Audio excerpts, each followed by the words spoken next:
Para sa mga nagko-content ng OFW Travel Pass na sinasabing goodbye OEC na nga daw, na walang additional information or explanation o kaya naman disclaimer, marami kayong napapahamak ng mga OFW dahil marami nagbahagi na naharang at pinagalitan sila sa immigration dahil nga bakit wala daw silang OEC. Huwag daw silang maniniwala sa social media hanggat walang inaanunsyo ang BI or ang Bureau of Immigration na hindi na kailangan ng OEC.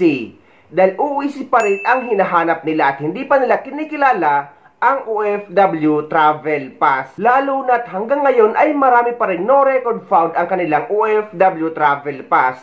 At marami din na matagal na ay still for approval pa rin ang kanilang e-gov account. May mga nagbahagi din na naiwan sila ng kanilang eroplano dahil nga naniwala sila na hindi na kailangan ng OEC.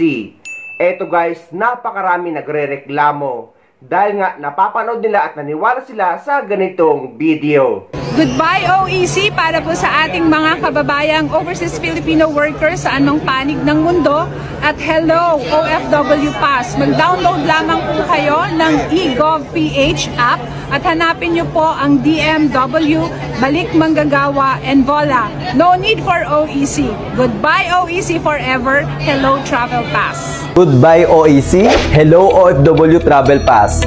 Para sa kaalaman nating lahat ng OFW saan mang panig ng mundo, wala ng OEC. Mas pinadali na nga ngayon ang pagkuha ng dating OEC na ngayon ay pinalitan na nga ito ng OFW Travel Pass. Narito ang step-by-step tutorial kung paano gumawa ng OFW Travel Pass gamit ang eGovPH app. How to create your OFW Travel Pass step by step.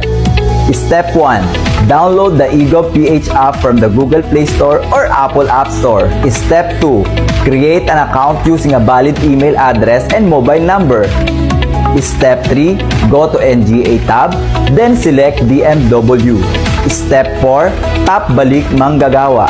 Step 5. On the homepage, click Travel Pass. At Step 6, lalabas ang iyong OFW Travel Pass, profile at QR code. Ito na ang iyong digital exit clearance. Wala nang OEC. Wala nang OEC. Ang mali kasi dito ay nag-aanunsyo sila na walang konsultasyon sa BI or sa Bureau of Immigration.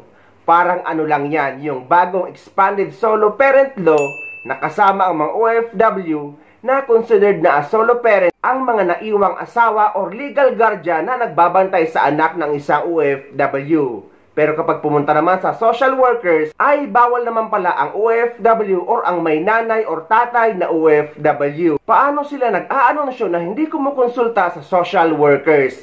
Parang OFW Travel Pass lang yan, na nag-anunsyo na sila na no need na or hindi na kailangan ng OEC, pero hindi naman kinikilala ng BI or ng Bureau of Immigration. So ngayon, under sa bagong expanded solo parents law, yung pinag-iwanan nyo sa anak nyo, considered yun na solo parents. Tama ba? O, hindi nyo alam yun. Hindi po So ngayon, alam nyo na. Alam na. So, sabihan nyo yung mga pinag-iwanan nyo sa mga anak nyo. Okay, hindi totoo na kunwari pinag-iwanan yung asawa nyo. Asawa nyo. Wala ang asawa. Teka muna. Teka muna. Asawa nyo nga. Hindi, wala. Oo nga, example na lang.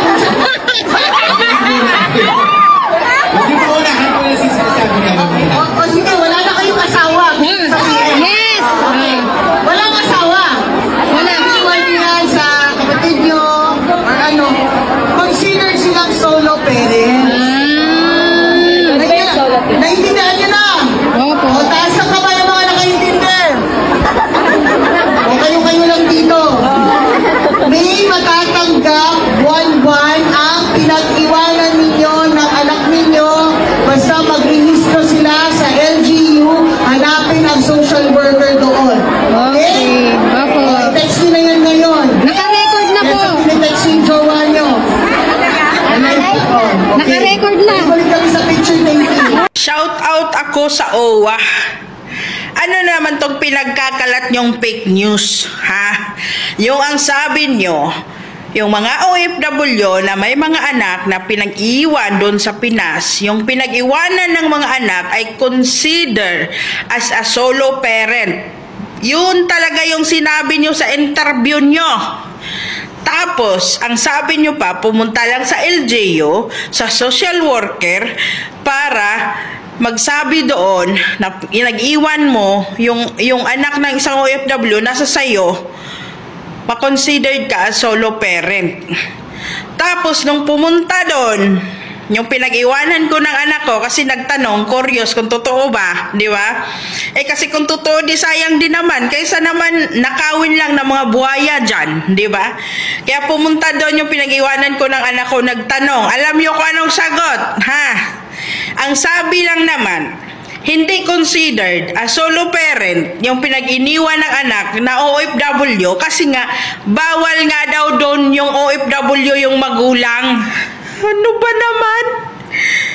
Kaya nga pumunta doon kasi nga sabi considered as solo parent yung pinag-iwanan namin ng mga anak namin bilang isang OFW, nandito kami sa ibang bansa. Klaro yung video. Tapos nung pagdating doon, ang sabi, bawal makaklaim as solo parent yung OFW, yung nanay, yung tatay, etc. Para kanino ba talaga yan? Ang hirap nyo, ha? Kami mga OFW, hindi naman sa nagmamataas kami. Mas malaki yung ambag namin kada buwan sa gobyerno sa Pilipinas. Yung mga remittance namin buwan-buwan, mas malaki yung nakukuha ninyong tax. Mas malaki yung nananakaw ninyo. Tapos pag ayuda para sa mga OFW, ayaw nyo ibigay kasi OFW kami. Ano kami dito? Namumulot kami ng pera. Ano kami dito? Mayaman kami. Kaya hindi kami bibigyan ng ayuda. Kahit pa 1,000 o 500 lang yun kada buwan, okay na yun. Tatanggapin namin yun. Kaysa naman nakawin nyo lang at ipapakain nyo lang sa mga buhaya dyan. Di ba? Nakakaluka kayo, ah. Pag OFW lang ayuda, kahit para sa amin ayaw ibigay. Kasi OFW, mayaman kami dito, mayaman. Kaya nga hindi kami nakauwi ng Pinas agad-agad kasi hirap dito, di ba? Kasi kailangan namin magtipid para may maipadala, para may tax kami, para may manakaw kayo dyan. Tapos hindi nyo na lang kami bigyan, kahit piso-piso man lang. Di ba? Hoy, mahiya naman kayo, ay! Pinapaasa nyo na naman kaming OFW. Klaro-klaro yung video. Kayo mga OFW, considered yung pinag-iwanan nyo sa mga anak nyo doon sa Pilipinas as solo parent. Pumunta lang kayo sa mga lungsod niyo, sa municipality ninyo, sa LGU, tapos sa MSWD, sa social worker, magtanong kayo doon kung ano yung mga requirements. Tapos nung pumunta doon, nagtanong, ang sagot, bawal yung OFW. Anak kayo ng tipaklong. Ayusin nyo naman yung mga pinapaliwanag nyo. Gumagawa kayo ng fake news para sa amin. Umaasa kami na kahit papano may piso. Diba? Kahit magkano yung tatanggapin namin yun bilang isang OFW. Kasi okay na yan kahit papano. Nakakatulong yun. Diba? Compared naman sa nanakaw yung tax buwan-buwan.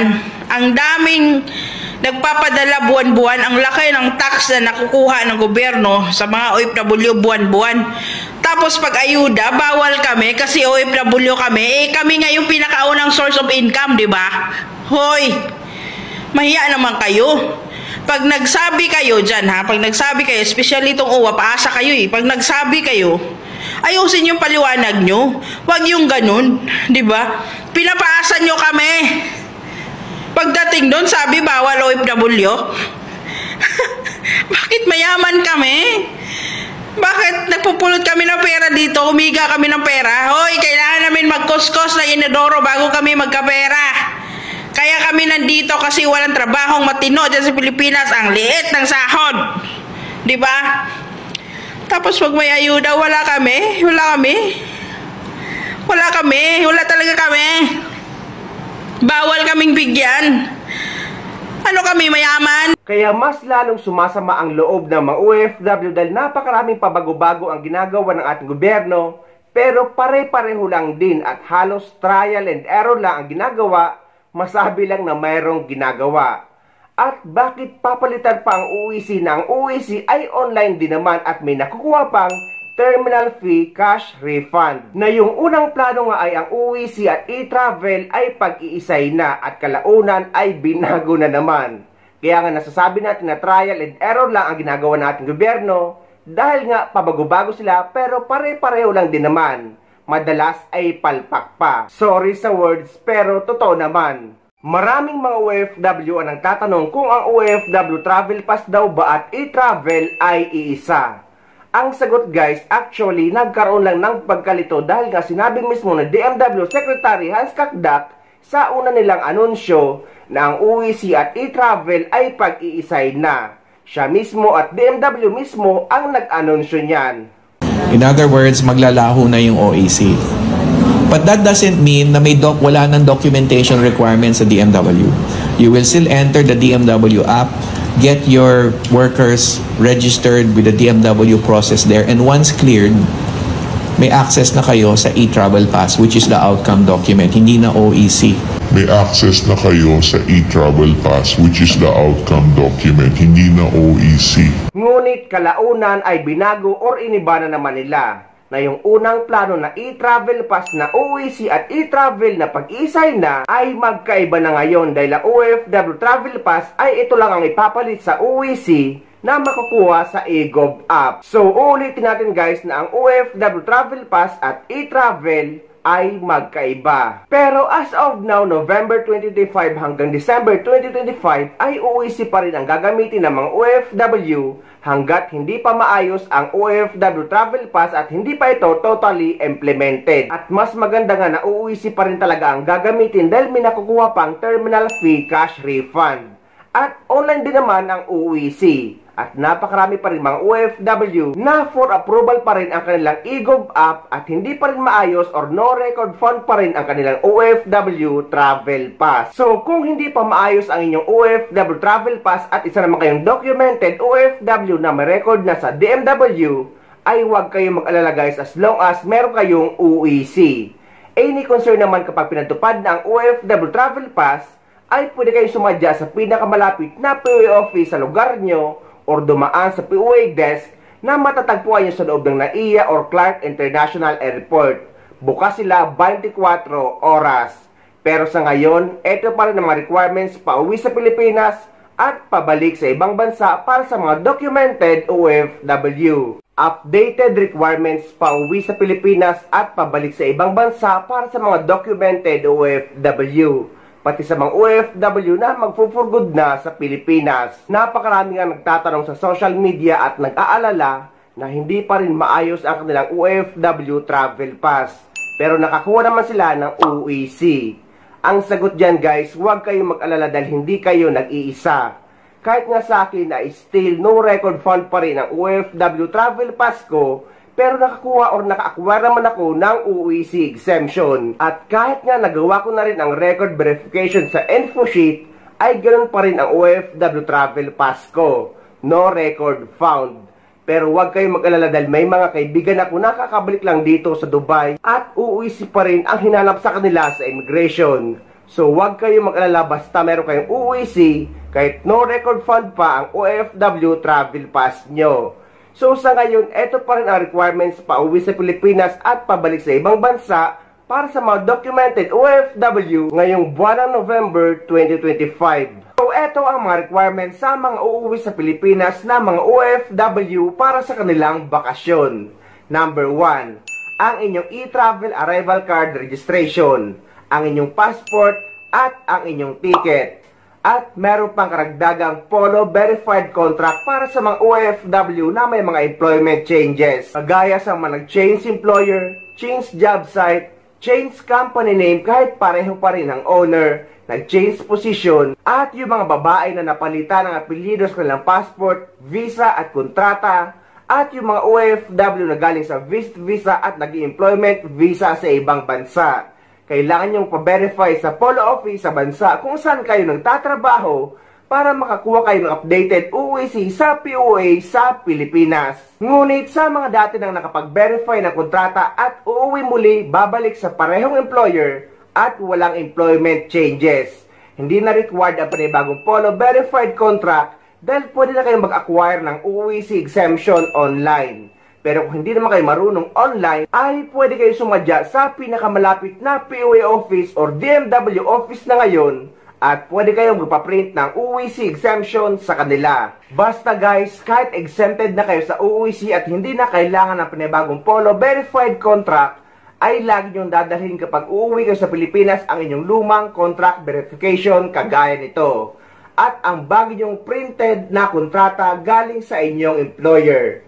Hindi naman ito madalas hinahanap sa immigration, pero just in case lang, hanapin ito sa immigration kahit may dala kayong OEC exemption. Kung ikaw ay meron ng record sa database ng DMW, ikaw ay nagbakasyon na, at ikaw ay gusto mo ulit magbakasyon, tapos babalik ka sa iyong worksite, so ang kailangan mo na lang OEC exemption.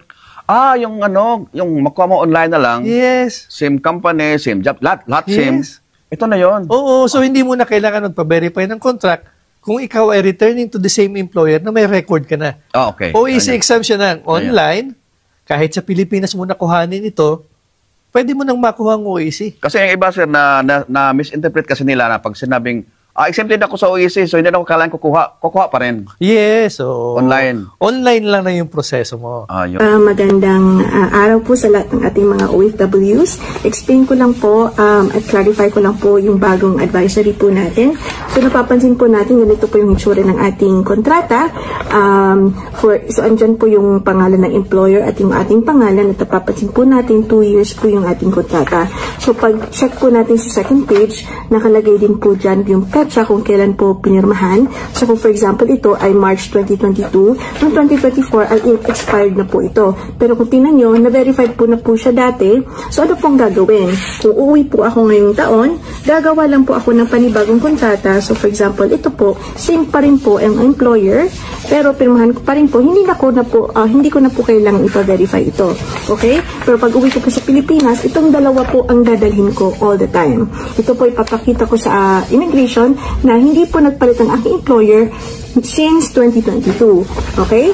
And then, para naman po sa mga workers na open contract or walang duration ng kanilang contract or indefinite, hindi na po kailangan mag-issue ng bagong kontrata. Yun na po. Sa mga manggagaling naman sa Saudi Arabia, kailangan nyo ng exit re-entry visa kapag babalik pa kayo sa inyong employer. Pero dito sa United Arab Emirates ay wala naman tinatawag na exit re-entry visa. Sa mga OFW man na mag-for good na, ang kailangan nyo pa uwi sa Pilipinas ay e-travel arrival card registration, passport, ticket, at final exit visa. Dito naman sa UAE ay hindi naman final exit visa ang tawag, kundi cancellation paper or visa cancellation.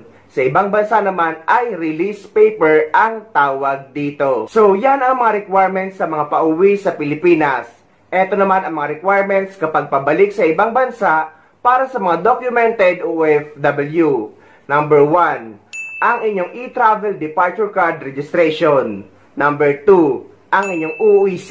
Number 3, ang inyong visa. Dito naman sa United Arab Emirates, ang visa natin ay ang Emirates ID na natin.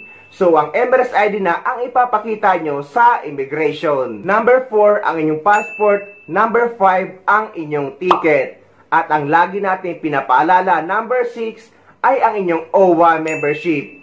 Guys, inuulit natin na hindi naman hinahanap sa immigration ang OWA membership. Pero dapat lagi tayo nagre-renew nito kada 2 taon. Dahil insurance nating mga OFW ang ating OWA membership habang nagtatrabaho tayo dito sa ibang bansa. At mapapakinabangan ito ng ating pamilya just in case man may mangyari sa isang OFW. OWA coverage po natin? Yes. Okay.